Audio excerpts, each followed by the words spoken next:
Ma'am, Bawal nga. Ay. Po sa, sa side po na yon.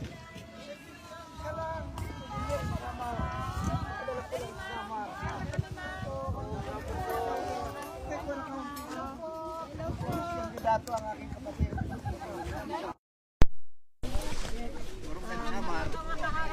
Sorry kasi Oma. Hindi ako pwede magtagalog.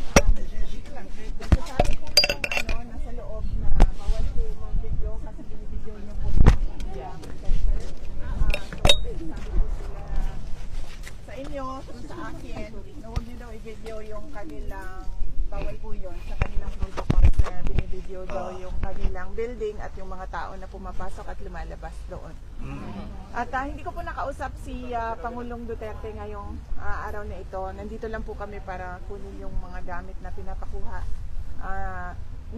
na hiningi namin na kunin kasi hindi na siya mapasok doon sa loob ng kwarto ni Pangulong Duterte. Kaya binalik nila sa amin yung mga gamit para mag-inventaryo at itago para kay Pangulong Duterte. Okay naman siya. Opo. Hindi po kami nagkita ngayon, araw na ito. Opo. Nandito lang kami para kunin yung gamit po ni Pangulo Nagkukuha sila Duterte. ngayon, paparan. Ma'am, ari ka ma'am?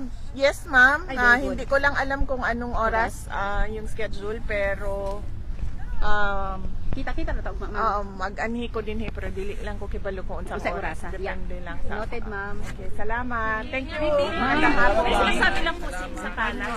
Next time na lang.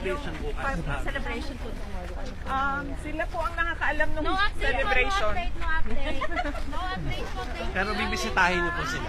Sinasabi lang po yung kalas. Sure naman. Ma'am, bawal hawakan. Ay, no. Okay. No problem. Sinasabi po yung palace na Ma'am. si Yusek Claire Castro po. Nakikipag-cooperate daw po sa ICC. ICC. Kay PRRD. Meron na kami greeting. Nandoon siya sa office.